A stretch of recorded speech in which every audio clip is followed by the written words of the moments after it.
Meus irmãos, não vamos começar no livro de Salmos essa semana, mas hoje nós vamos falar um pouco sobre um personagem que chama muito a minha atenção, que é o apóstolo Pedro.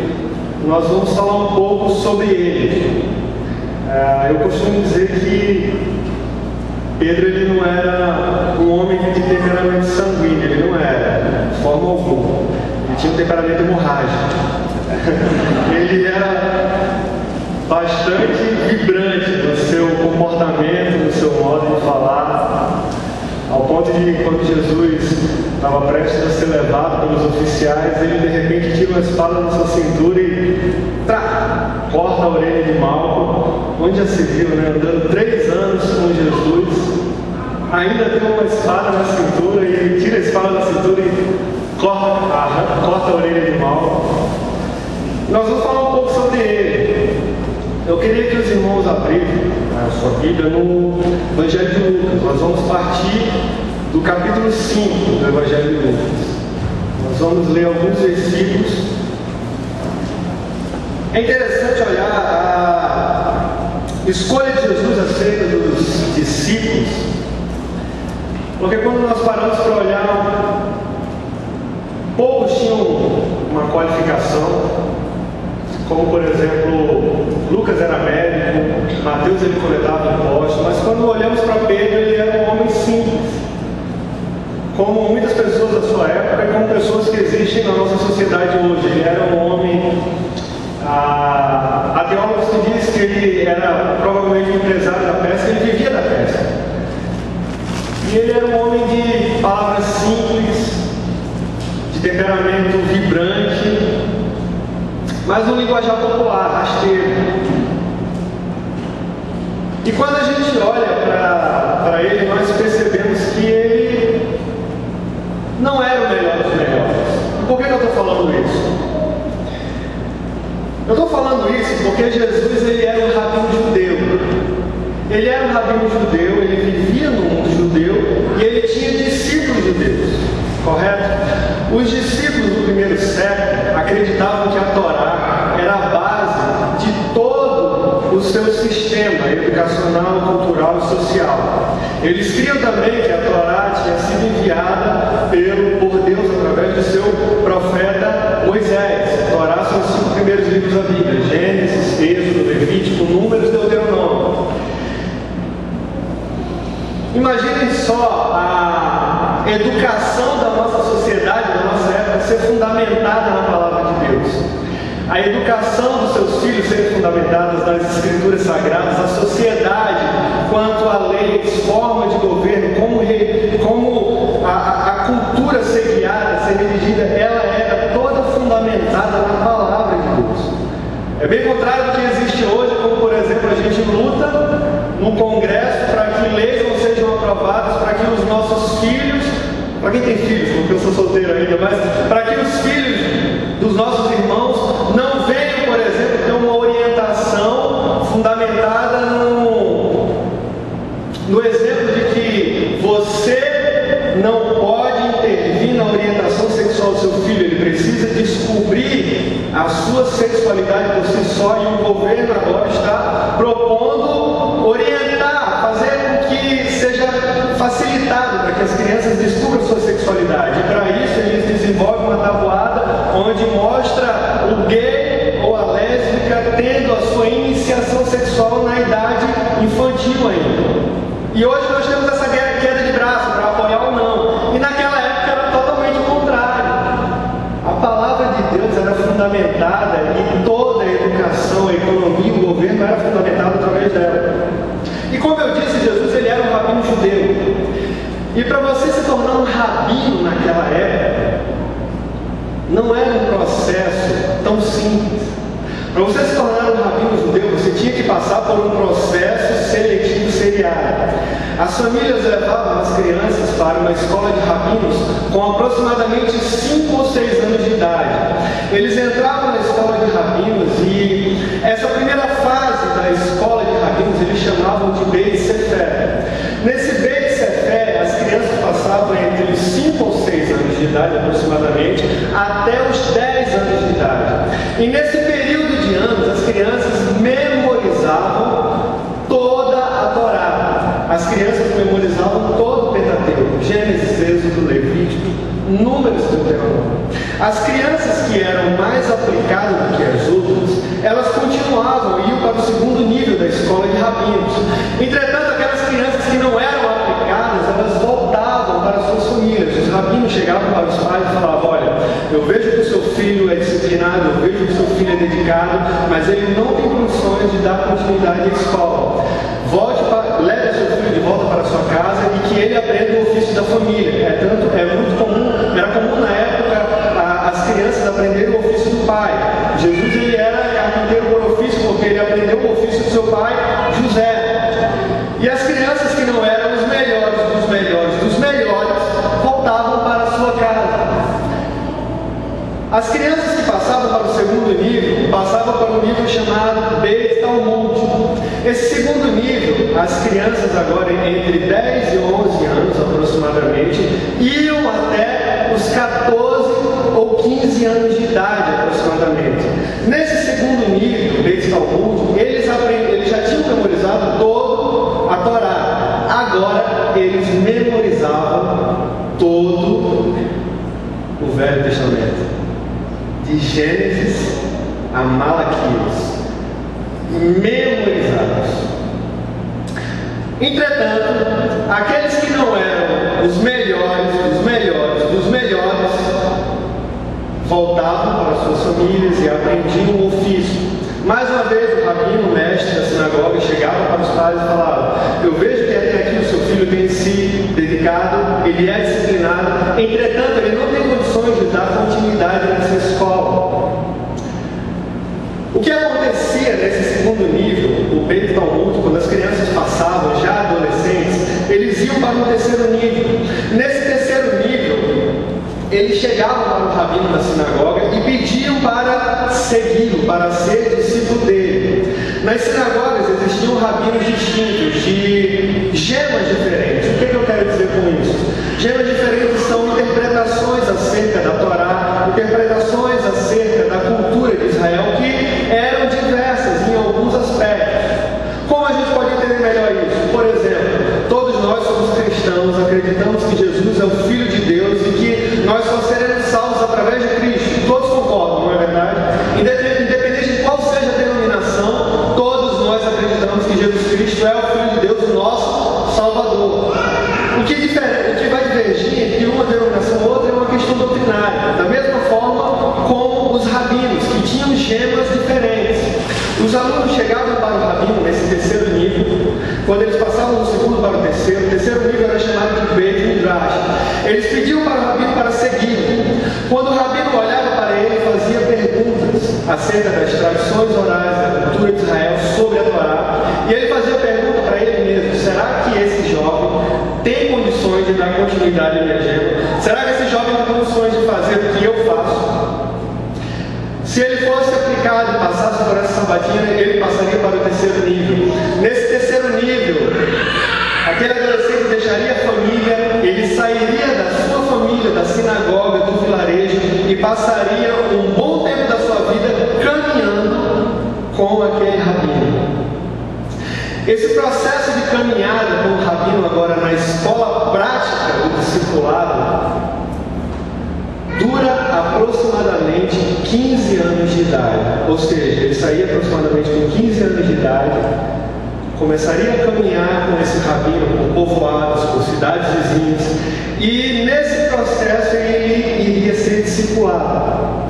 O rabino ele se tornaria rabino de fato aproximadamente com 30 anos de idade.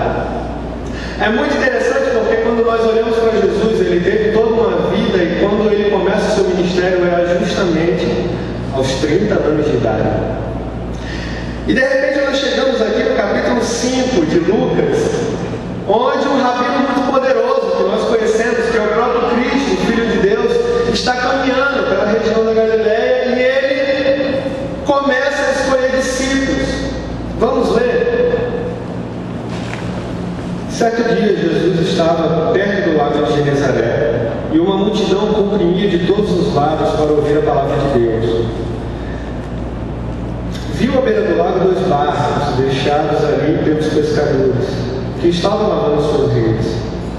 Entrou num dos barcos que pertencia a Simão e pediu-lhe que o afastasse um pouco da praia.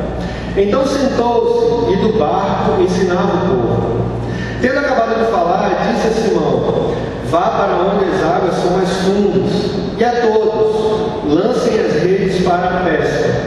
Simão respondeu: mestre, esforçamos-nos a noite inteira e não pegamos nada. Mas, porque és tu quem estás dizendo isso, vou lançar as redes. Quando fizeram, pegaram tal quantidade de peixes que as redes começaram a rasgar-se. Então fizeram sinais a seus companheiros no outro barco, para que viessem ajudá-los. E eles vieram e encheram ambos os barcos ao ponto de começarem a afundar. Quando Simão Pedro viu isso, prostrou-se aos pés de Jesus e disse: afasta-te de mim, Senhor, porque eu sou homem pecador. Pois ele e todos os seus companheiros estavam perplexos com a pesca que haviam feito, como também João, Tiago e os filhos de Zebedeu, sócios de Simão. Jesus então disse a Simão: não tenha medo, de agora em diante você será pescador de homens. Eles então arrastaram seus barcos para a praia, deixaram tudo e o seguiram. Vamos orar.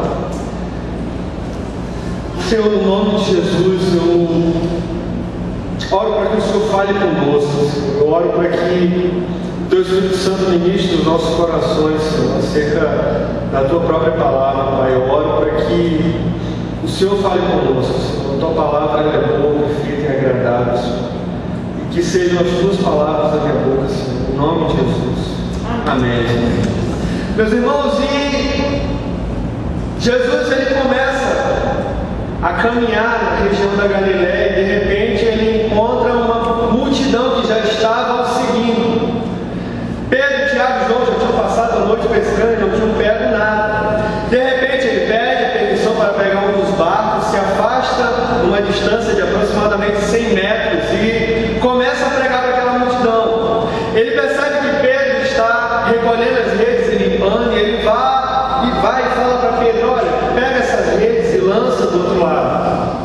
Ele lança a rede do outro lado. Antes de lançar a rede, ele fala assim: a gente já está aqui pescando a noite toda, não pegamos nada. Pedro, ele sabia do que estava falando, porque ele vivia da pesca, ele conhecia da tábua da maré, ele conhecia a cera da lua, quando dá peixe, quando não dá, provavelmente quando dá e quando não dá. E ele fala assim: nós pescamos a noite inteira e não pegamos nada.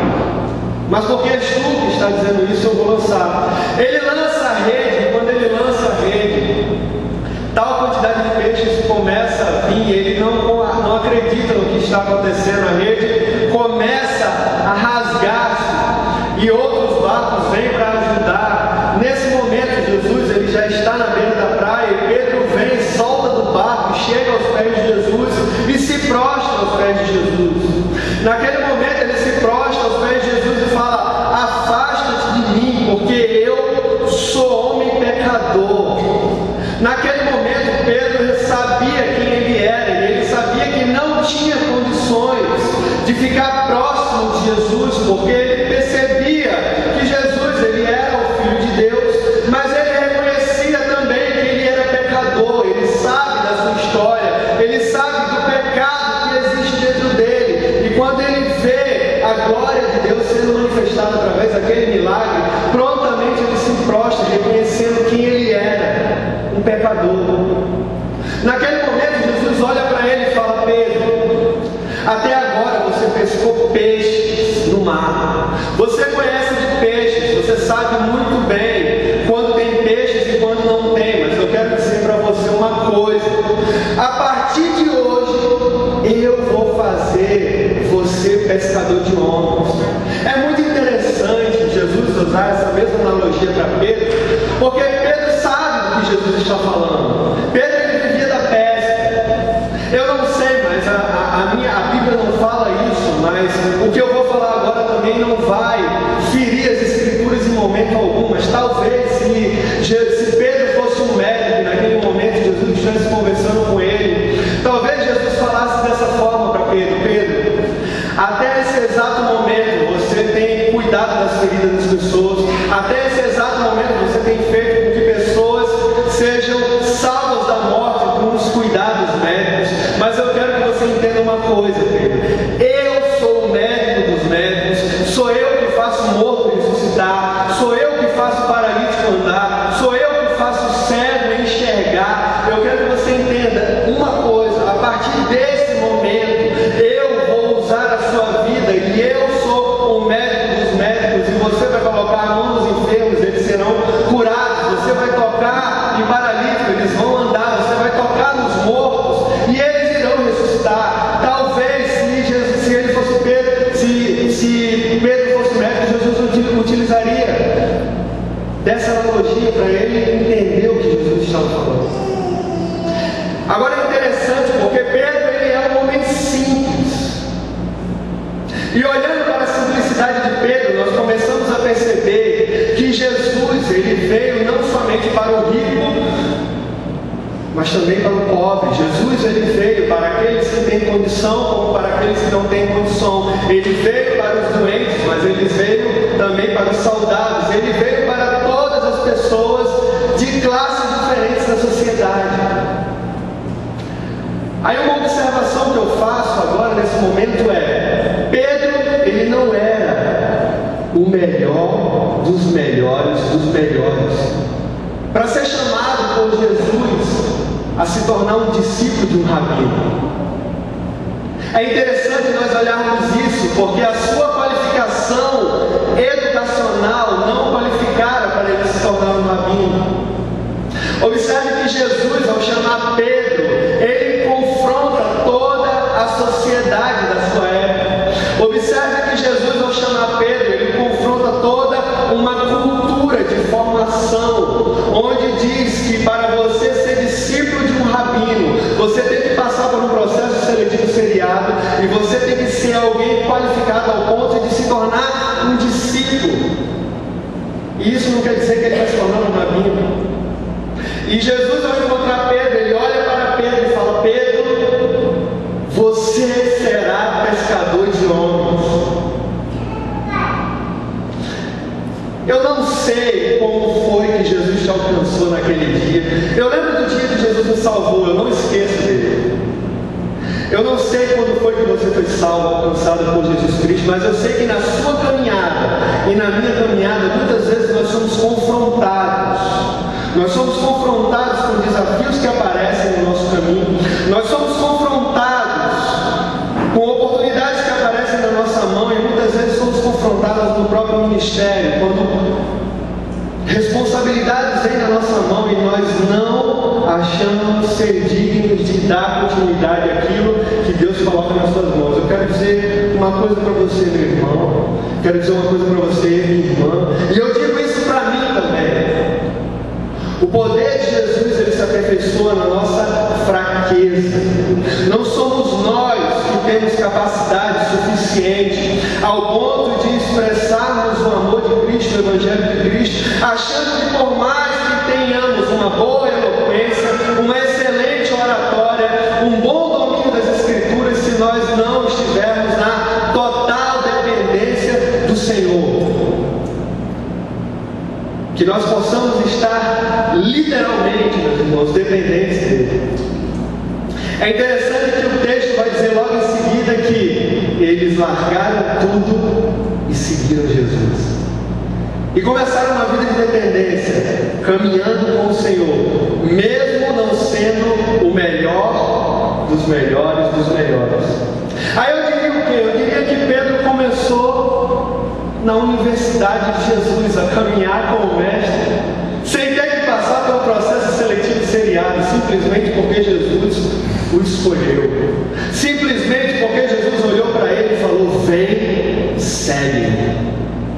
Foi dessa mesma forma, naquele dia, quando Jesus te alcançou, Ele não somente te deu a salvação através de Cristo, mas Ele também falou para mim e para você, meu irmão e minha irmã: vem e segue. A nossa caminhada com Jesus Cristo agora é dando frutos, dia após dia, revelando aquilo que Ele fez por nós. E nós olhamos para para Pedro agora, tendo experiências fantásticas com Jesus. De repente encontra-se Pedro, Tiago e João no meio do mar. A tempestade assola eles e eles começam a ficar com medo, porque a tempestade balança o barco, eles ficam com medo de afundar. De repente alguém está andando sobre as águas. Eles ficam com mais temor ainda e o medo assola o coração deles. De repente o discípulo amado olha e fala: vejam, é o Senhor que está ali. Pedro olha para o Senhor e fala: se és tu mesmo que está aí, permita que eu vá ao teu encontro. E Jesus olha para ele e fala: vem ao meu encontro. E nós sabemos, Pedro ele sai do barco e ele começa a andar sobre as águas. Ele dá um passo, dá dois passos, o texto não diz quantos passos ele dá, mas ele dá uns passos. De repente o vento bate do lado leste, ele começa a duvidar e começa a afundar. O desespero bate no seu coração e Jesus segura nele para ele não afundar. Jesus retorna com ele para o barco, e quando ele retorna para o barco, Jesus olha para Pedro e fala: homem de pouca fé, por que você duvidou? Observe que Pedro, ele não estava duvidando de Jesus. Senão ele não teria ido ao encontro de Jesus. Ele não estava duvidando do Mestre. Na verdade, Pedro, ele estava duvidando dele mesmo. Por isso que Jesus olha para ele e fala: homem de pouca fé, por que você duvidou? Aí eu abro um outro parênteses para aplicar nas nossas vidas. A nossa caminhada como cristãos, salvos em Jesus Cristo, é cheia de altos e baixos.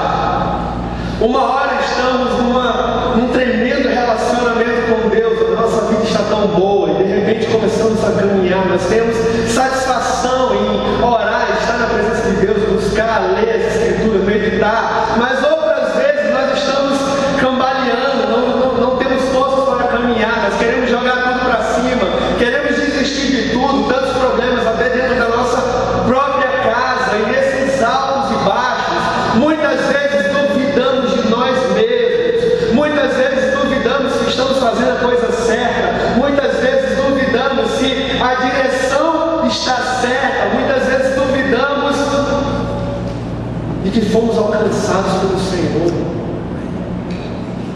Algumas vezes isso aconteceu comigo, mas pela misericórdia de Deus, o Espírito Santo, pela sua infinita graça e misericórdia, vem no meu coração e ele fala: filho, eu estou com você. Você pode estar caminhando, mas se você estiver afundando, porque você não está acreditando mais, eu estou com você. Eu não vou permitir que você se afogue nesse mar. Eu não vou permitir que você morra afogado, porque eu já dei a minha vida por você. E essa é a nossa caminhada. Duvidamos muitas vezes, mas Ele não nos deixa morrer na praia. Ele não nos deixa. C.S. Lewis, no livro Cartas de um Diabo ao Seu Aprendiz, é uma ficção onde um demônio discipula o outro. C.S. Lewis, narrando o discipulado de um demônio para os seus sobrinhos de Dafuso, o demônio mais velho diz da seguinte forma: nós precisamos acabar com os seres humanos. O nosso maior desafio é não permitir que eles sejam encontrados pelo nosso maior inimigo, se referindo a Deus. E ele fala, eu pensei que fosse no seu lado, mas tá desligado. E ele fala: nós não podemos permitir que ele seja alcançado pelo nosso inimigo. Nós vamos fazer de tudo para destruir a sua família, nós vamos fazer de tudo para destruir o seu casamento, o seu relacionamento entre os seus amigos, nós vamos fazer de tudo para que o trabalho dele seja o pior local onde ele está, nós vamos impedir que ele vá para a igreja, nós vamos impedir de todas as formas que ele tenha esse encontro com o nosso maior inimigo. Entretanto, acontece uma coisa: se porventura o nosso trabalho um grande problema acontecerá. Vamos fazer de tudo para destruir os seres humanos. Mas acho que o que vai acontecer é o seguinte: se o nosso inimigo alcançar os seres humanos, eles vão ser impactados por algo que eu não suporto, que é a salvação. E eles vão ser impactados de tal forma que o nosso inimigo vai penetrar no coração deles, eles vão ficar cheios da presença do nosso inimigo. E nesse exato momento, o nosso inimigo vai deixar ele continuar caminhando nessa estrada da vida.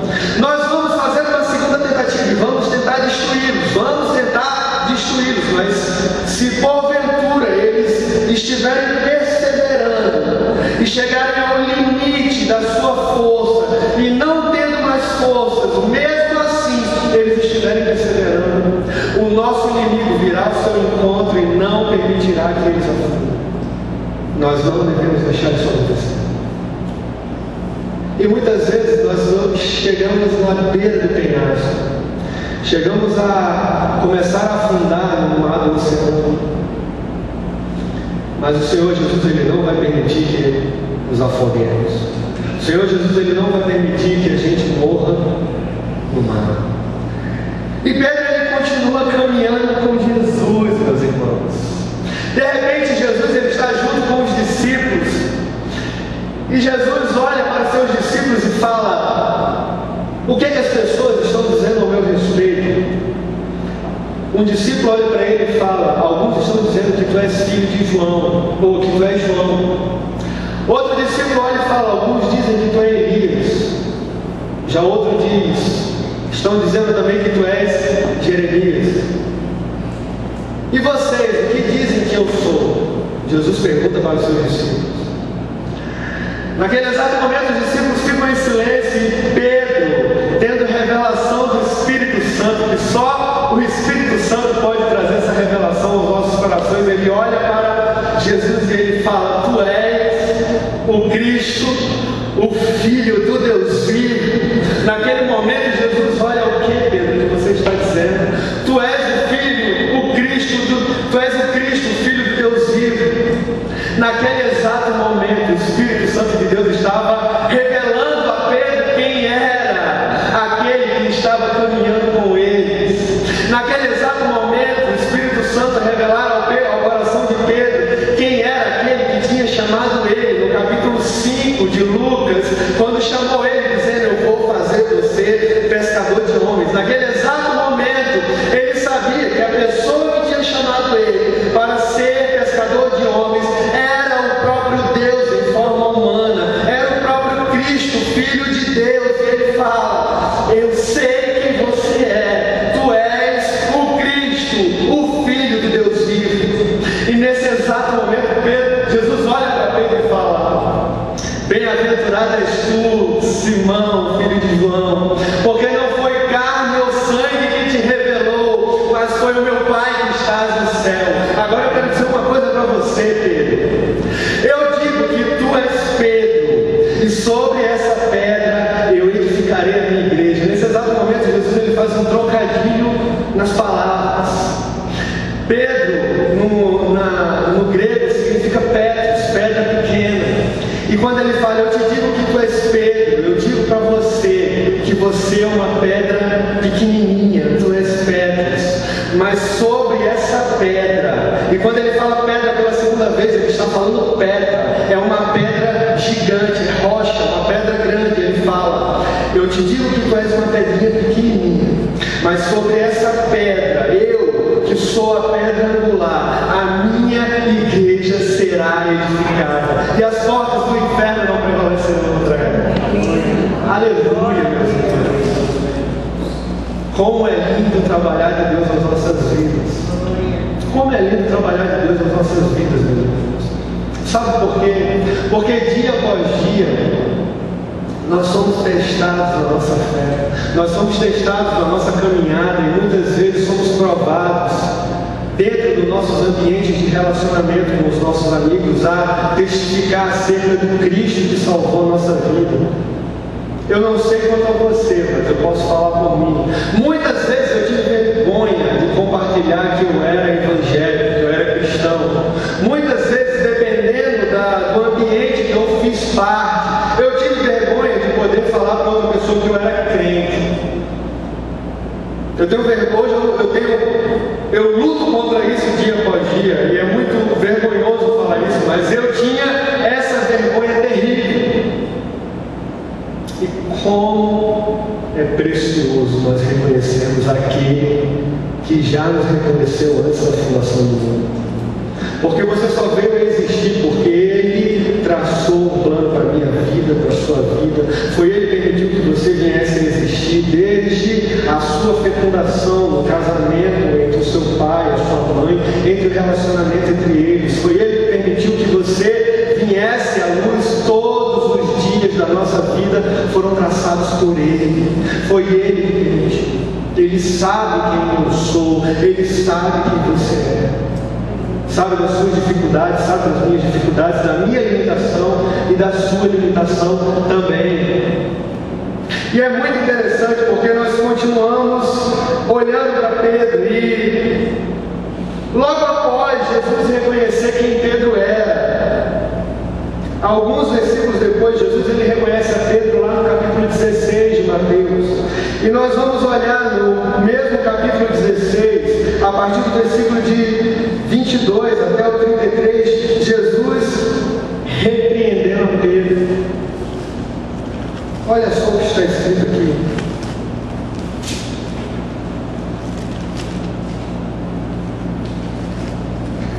A partir do versículo 22, Jesus está falando para Pedro. Pedro começa dizendo: então Pedro, chamando-o à parte, começou-lhe a repreendê-lo, dizendo: nunca, Senhor, isso nunca te acontecerá. Esse nunca te acontecerá, Jesus ele estava dizendo que ele precisaria morrer, ele precisaria ir para a cruz. E naquele momento, Pedro ele repreende Jesus, impedindo que isso viesse a acontecer com ele. Ele fala: para trás de mim, Satanás. Ele repreende Pedro naquele momento. Olha só como é interessante, meus irmãos. Versículos antes, Jesus ele reconhece quem Pedro era. Olha como é o temperamento desse homem, que não era o melhor dos melhores. Aquele que não tinha qualificação para se tornar um discípulo de um rabino, e mesmo assim Jesus o escolhe. No momento ele reconhece que Jesus Cristo é o Filho de Deus, e no outro momento Jesus ele está anunciando que precisa morrer na cruz pelos nossos pecados. E Pedro repreende: Senhor, que isso não venha acontecer contigo. E Jesus, a autoridade do Espírito, repreende ele e fala: parte de mim, Satanás. Aí nós olhamos mais acontecer. De repente Jesus está na praia com Pedro, e de repente os coletores de impostos de 2 dracmas chegam a Pedro e perguntam: o mestre de vocês não paga imposto? E ele fala: sim, ele paga. De repente Pedro entra dentro da casa e ele fala: Pedro, a quem devem ser cobrados os impostos da terra? Aos estrangeiros ou aos filhos da terra? Pedro respondeu: aos estrangeiros. Então os filhos são isentos. Mas para que não haja escândalo, para que o nome não seja escandalizado, vá ao mar, lance as redes, lance o anzol, e o primeiro peixe que você pegar, tire uma moeda da sua boca e pague o seu imposto em ouro. É interessante isso, meus irmãos. Jesus ele pergunta a Pedro quem deveria pagar imposto e quem não deveria pagar. Jesus ele é da descendência de Davi, ou seja, ele era filho da terra, ele não precisava pagar imposto. Agora, como nós conhecemos Pedro, que ele, no seu temperamento tranquilo, sereno, os coletores de impostos chegam para ele para perguntar se o mestre dele paga imposto. O mais correto seria ele chegar para o seu mestre e perguntar se pagaria imposto ou não. Ele simplesmente diz: sim, ele paga.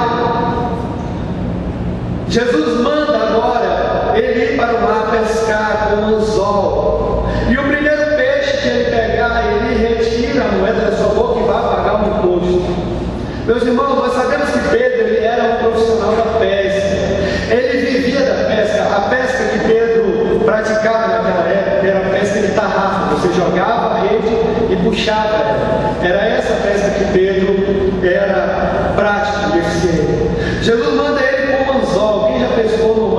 sabe como é tendencioso a ter que esperar que o peixe venha, porque só a graça, quando ele belisca e leva a isca, aí me dá mais raiva ainda. Por isso que eu não gosto de pescar com vara. Mas eu fico imaginando Jesus mandando Pedro ir para o mar. E com outras palavras, Jesus estava dizendo isso para Pedro: Pedro, por que você foi falar o que você não sabia, Pedro? Eu sou isento de imposto, Pedro. Eu sou descendente de Davi. Por que você falou que eu pago imposto? Mas já que você falou, não vamos escandalizar os nossos irmãos. Agora você vai ter uma lição. Vá no mar agora, leve uma vara e vá pescar. Você anda muito estressado.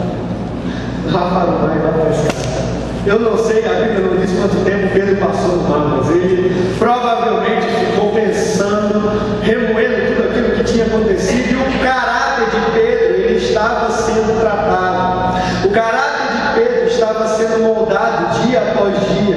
O caráter de Pedro foi confrontado quando ele afundou, e quando Jesus olhou para ele e falou: homem de pouca fé, por que você duvidou? O caráter de Pedro estava sendo confrontado e tratado naquele momento, enquanto ele estava indo pescar e indo pegar aquela moeda.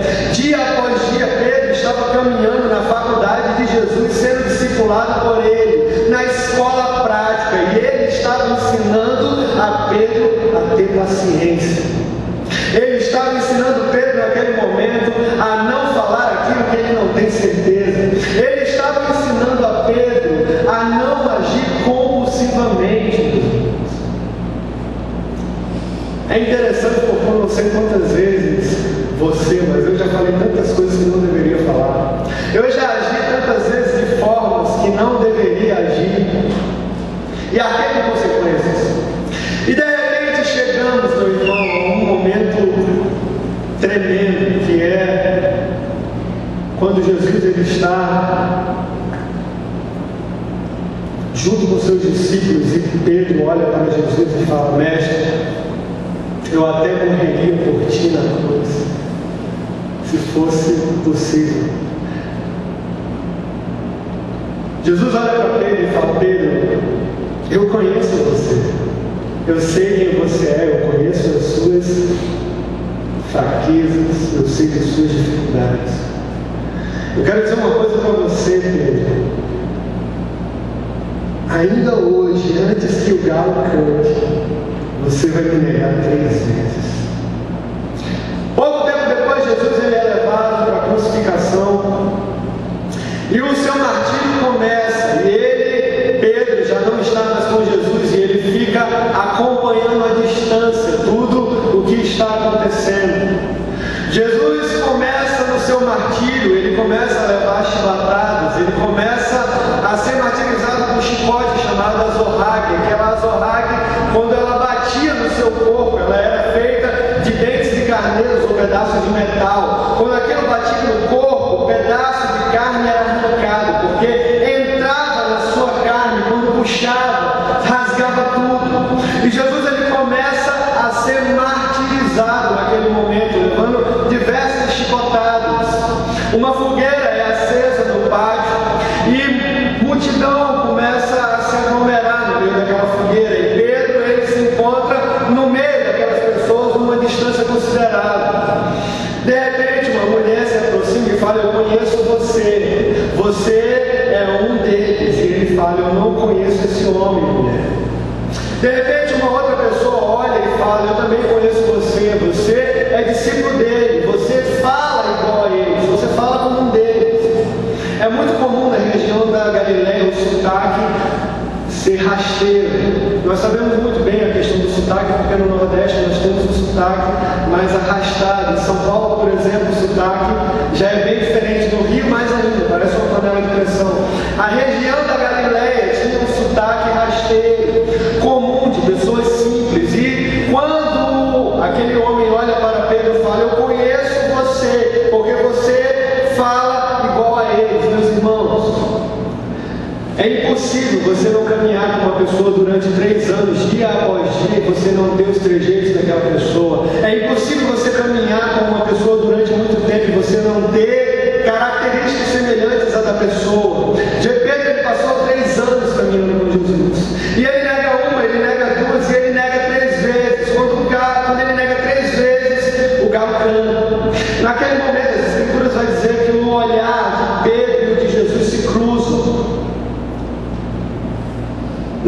mais disso, nada mais é dito nas Escrituras acerca do olhar, somente os olhares se cruzam.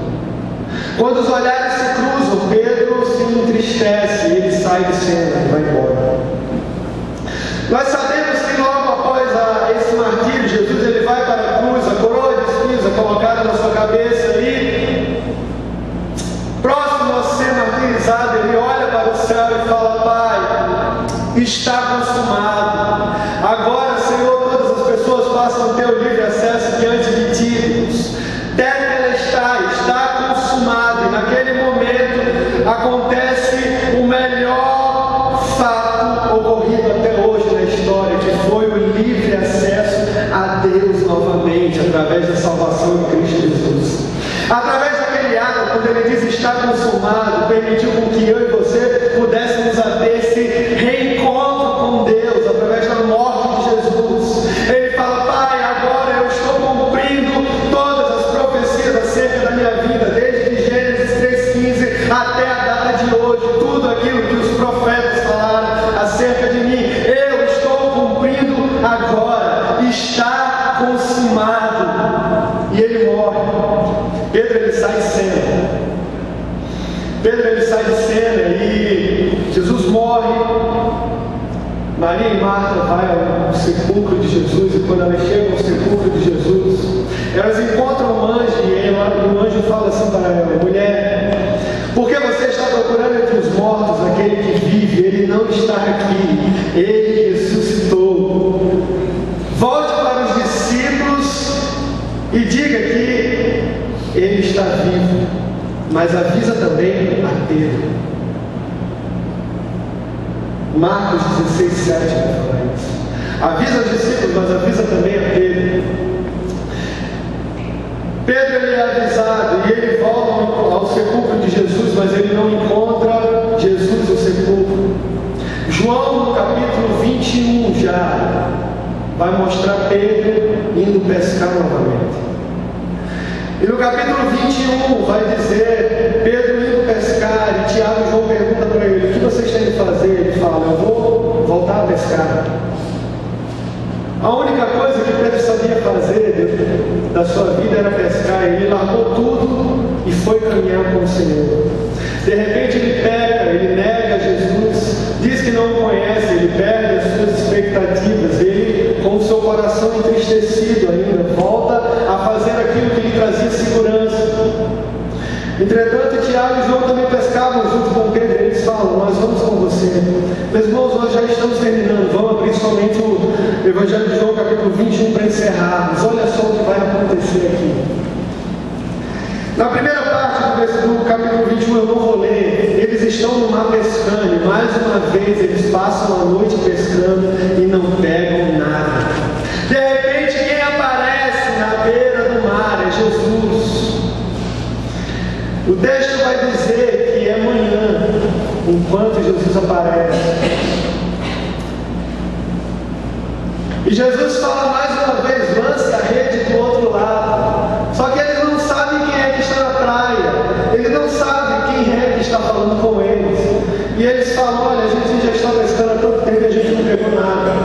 Mesmo assim, eles lançam a rede do outro lado. Meus irmãos, algo milagroso acontece de novo. Peixes começam a vir nessa rede e eles não conseguem puxar de tão pesada que está. Naquele momento, João reconhece quem está na praia. Ele fala: vejam, é o Senhor que está na praia. Pedro, no seu modo compulsivo de agir, ele não espera 2 tempos até o barco chegar na praia. Ele veste a sua túnica, ele mergulha no mar e vai nadando até a praia. Quando ele chega na praia, ele fica em silêncio, ele não fala com Jesus, ele não tem coragem de falar com o Senhor. O texto vai dizer que ele fica em silêncio. E enquanto ele fica em silêncio, ele vai se aproximando, e Jesus estava esperando os discípulos com uma fogueira pronta. E os peixes começam a vir junto com Tiago e João, e eles começam a puxar, e Jesus pede para os discípulos pegar alguns peixes que eles tinham acabado de pescar. Todos eles sabem que é Jesus que está ali, eles não ousam perguntar quem é.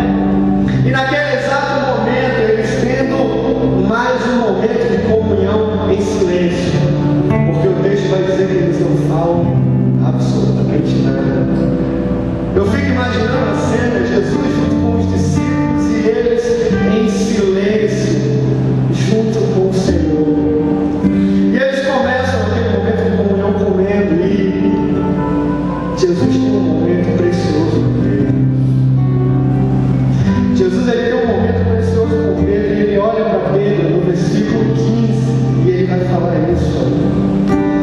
Depois de comerem, Jesus perguntou a Simão Pedro: Simão, filho de João, você me ama mais do que isso? Disse ele: sim, Senhor, tu sabes que te amo. Disse Jesus: cuide dos meus cordeiros. Novamente Jesus disse: Simão, filho de João, você me ama? Ele respondeu: sim, Senhor, tu sabes que eu te amo. Disse Jesus: pastoreia as minhas ovelhas. Pela terceira vez ele disse: Simão, filho de João, você me ama? Pedro ficou magoado por Jesus lhe ter perguntado pela terceira vez: você me ama? E ele lhe disse: Senhor, tu sabes de todas as coisas, tu sabes que eu te amo. E mais uma vez Jesus disse: cuide das minhas ovelhas. É interessante porque nesse momento Jesus ele está conversando com Pedro e 3 vezes ele pergunta se Pedro o amava. Meus irmãos, eu creio que se a Bíblia fosse escrita hoje, ela seria escrita em inglês, porque o inglês hoje é o idioma mais falado no mundo. Naquela época era o grego, a língua grega era a mais falada naquela época. E para o verbo amar, por exemplo, existem 4 significados distintos. O amor agapau, HP ou ágape, que é o amor que Deus expressa por nós, dando o seu Filho na cruz, porque Deus amou o mundo de tal maneira, porque Deus agapau o mundo de tal maneira que deu o seu Filho unigênito. O amor eros, que é um amor que o homem tem pela sua esposa, que só no matrimônio nós vamos experimentar para aqueles que ainda não casaram. O amor fileou, filéu, filhos, é o amor que nós temos por irmão. Eu amo Daniel, amo Tiago, amo Levi, amo os meus irmãos. Esse é o amor filéu. O amor estor é o último significado, é o amor que nós temos por ambientes. Eu amo vir para a IBBE, cultuar os irmãos. Eu amo esse espaço, estar aqui. É o amor geográfico. Eu amo estar no local. Quando Jesus ele olha para Pedro, ele fala: Pedro, você me ama. Com outras palavras, Jesus estava falando: Pedro, você me ama ao ponto de você dar a sua vida por mim. E Pedro ele olha para Jesus e fala: Senhor, eu te filéu, eu te amo só como amigo, eu não tenho condições de dar a minha vida por você. E mesmo assim, Jesus olha para ele e fala: vai lá, apacenta as minhas ovelhas. Pela segunda vez ele fala: Pedro, tu me ama. E ele fala: Senhor, eu te filéu, eu não tenho condições de dar a minha vida por você, eu te amo só como amigo. Mais uma vez Jesus fala: Pedro, apacenta as minhas ovelhas. Pela terceira vez ele fala: Pedro, já que você não me ama ao ponto de dar a sua própria vida por mim, então você me filéu, você me ama como amigo. E o texto vai dizer que ele fala: Senhor, tu sabes de todas as coisas. O texto vai dizer que ele se entristece. Por ter sido perguntado pela terceira vez, ele fala: tu sabes de todas as coisas, Senhor, tu sabes que eu te amo só como amigo, eu não tenho condições de dar minha vida por você. E pela terceira vez ele fala: vai lá e apacenta as minhas ovelhas. Meus irmãos, observem que em momento algum Pedro tinha qualificação alguma para ser chamado pelo Senhor, para ser discípulo dele. Mas o que nós aprendemos um pouquinho só, com a história de Pedro, é que assim como ele, com todas as imperfeições, com um caráter talvez não aprovado naquele momento, com um temperamento sanguíneo, onde muitas vezes agia compulsoriamente, botava os pés pela cabeça, a cabeça pelos pés. Mesmo assim, Jesus olha para ele e fala: vem e segue.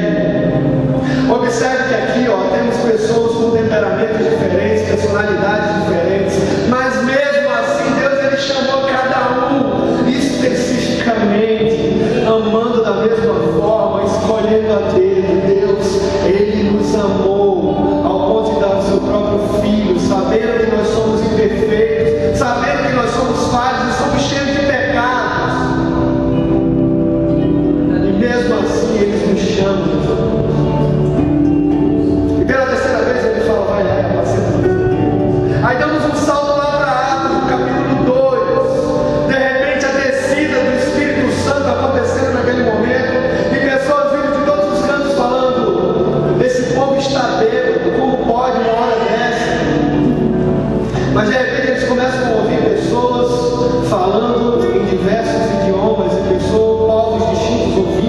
próprio idioma, fala: como podem esses judeus estar falando no meu idioma?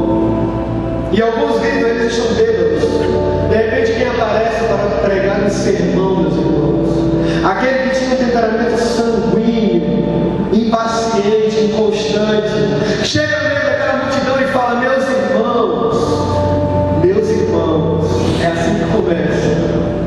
Deixa eu explicar uma coisa para vocês: eles não estão bêbados. É muito cedo da manhã ainda para estar bêbado alguém. O que está acontecendo nesse momento é o cumprimento da profecia liderada pelo profeta Joel, onde os jovens teriam visões, onde os velhos sonhariam, onde o Espírito Santo desceria. É o cumprimento daquela profecia. E naquele momento Pedro começa a pregar pausadamente, para que todos aqueles, aproximadamente 3.000 pessoas, pudessem entender o que ele está falando. E naquele momento ele começa a falar do Cristo que eles mesmos tinham crucificado. E ele começa pregando. É lindo essa passagem de Atos.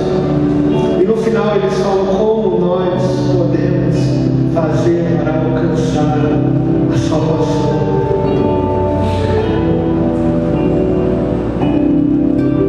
E Pedro fala: arrependam os vossos corações, aceite Ele como Salvador. E aproximadamente, foi muito mais, irmãos, 3.000 pessoas aproximadamente foram salvos, mas segundo os estudiosos dizem que aproximadamente 3 milhões de pessoas estavam naquele momento. E 3.000 pessoas foram alcançadas por um homem que não era o melhor dos melhores, que tinha um temperamento sanguíneo, cheio de imperfeições, falho, cheio de problemas, que qualquer um poderia tirar uma pedra e falar: quem pode, como pode um homem como esse? Eu tenho mais capacidade, eu tenho mais intelecto. A Bíblia não vai falar, mas os anais da história de Israel vai dizer que Pedro, quando estava sendo levado para a morte, já velhinho, ele olha para a cruz onde o estavam levando e ele fala: eu não sou digno de morrer como o meu Senhor morreu. Vire essa cruz de cabeça para baixo, porque eu não sou digno de morrer como o meu Senhor morreu. E Pedro morre crucificado de cabeça para baixo. Aquele que tinha negado outrora o Senhor, nesse exato momento não tinha mais a sua vida como preciosa, e ela não tinha mais valor algum, porque ele, com outras palavras, estava falando: olha, uma vez eu neguei ele, uma vez eu disse que não conhecia ele quando ele estava sendo martirizado, mas numa cruz como essa ele morreu, e eu não sou digno de morrer como ele. Eu não vou negar o meu Senhor pela segunda vez. Coloca essa cruz de cabeça para baixo, que todos me vejam morrer por amor a ele, mas eu não posso morrer como ele. E os anais da história vão dizer que ele morreu de cabeça para baixo. Que o Senhor possa aplicar essa mensagem aos nossos corações, entendendo, meus irmãos, que nós temos fraquezas, falhas, não somos os melhores dos melhores. Talvez muitos olhem para mim, para você e falem: agora tu é crente, né? Agora você faz parte da religião dos crentes. Muita gente fala isso, né? Por ignorância. Mas a melhor coisa que aconteceu conosco foi ter sido alcançado pelo Senhor. E no meio das nossas imperfeições, meu irmão, eu quero dizer uma coisa para você e eu aplico para mim: Deus nos usa pela sua misericórdia para que outros sejam alcançados, mesmo cheios de problemas, cheios de defeitos. A sua infinita graça e a sua infinita misericórdia vem sobre nós. E Pai, no nome de Jesus, eu te peço que a tua graça esteja sobre nós nos momentos da nossa fraqueza, porque muitas vezes não se achamos dignos. Que o Senhor venha restaurar, Senhor, a nossa confiança em Ti, Deus. Que o Senhor venha, Deus, através da tua graça, graça, do teu favor, fazer com que nós olhamos para ti, Senhor, no nome de Jesus. No nome de Jesus. Nós sabemos que não somos os melhores em momento algum, mas tu nos escolheu, Senhor. E se tu nos escolheu, foi pela tua infinita misericórdia, Senhor, pela tua infinita graça. Que o Senhor venha, Pai, nos usar, mesmo cheio de defeitos, para que outros sejam alcançados, que possamos ser um canal de salvação para muitas outras pessoas, no nome de Jesus. Deus abençoe. Eu creio que hoje passamos um pouco do horário. Próxima semana eu vou estar pregando nesse mês de janeiro. O pastor Renan pediu para eu estar pregando nas quartas-feiras.